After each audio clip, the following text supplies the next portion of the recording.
বিশ্ব যেন দাঁড়িয়ে আছে এক অজানা আশঙ্কার দ্বারপ্রান্তে। যুক্তরাষ্ট্র, ইসরায়েল ও ইরানের মধ্যে যুদ্ধ শেষ ৪ দিনে যেন নতুন মাত্রা পেয়েছে।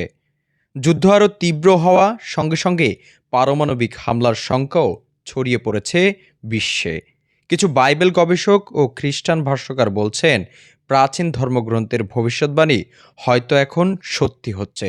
ইরানের সর্বোচ্চ নেতা আয়াতুল্লাহ আলী খামেনি নিহত হওয়ার পর একাধিক ধর্মীয় বিশ্লেষক বাইবেলের বিভিন্ন অংশের দিকে দৃষ্টি আকর্ষণ করেছেন। ম্যাথুয়ের এক অনুচ্ছেদে যিশুর উদ্ধৃতি দিয়ে বলা হয়েছে, তোমরা যুদ্ধ ও যুদ্ধের গুজব শুনবে, কিন্তু ভয় পেও না।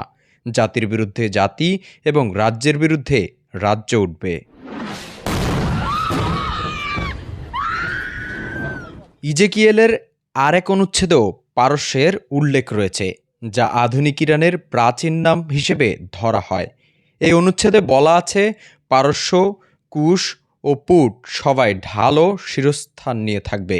ধর্মীয় বিশ্লেষকরা বলছেন, এই ভবিষ্যৎবাণী শেষ জামানায় ইসরায়েলের বিরুদ্ধে একটি জোট গঠনের কথা বলছে। ১৬ লাখেরও বেশি ইউটিউব গ্রাহকের লিভিং ওয়েটার্স পডকাস্টের বাইবেল গবেষকরা গত বছরের জুনে দুটি ভবিষ্যৎবাণী পূরণ হওয়ার সতর্কতা দিয়েছিলেন।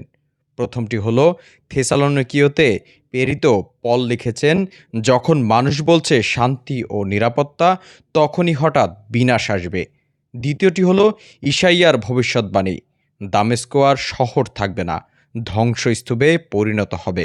গবেষকরা উল্লেখ করেছেন, ইরানের পারমাণবিক স্থাপনায় বোমা হামলার পর ট্রাম্প এখনই শান্তির সময় বলে পোস্ট দিয়েছিলেন। একই সময়ে দামেস্কের একটি গির্জায় আত্মঘাতী বোমা হামলায় ২২ জন নিহত ও ৬৩ জন আহত হয়েছেন।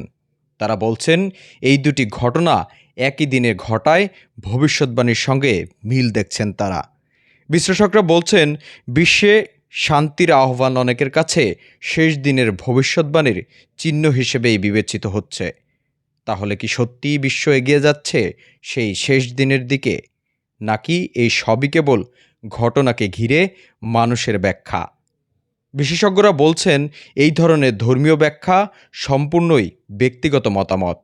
ইতিহাস বলছে, প্রতিটি বড় যুদ্ধের সময় এমন ভবিষ্যৎবাণীর ব্যাখ্যা সামনে এসেছে।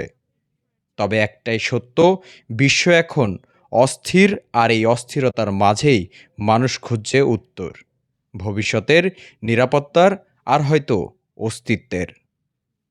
Prime TV international desk.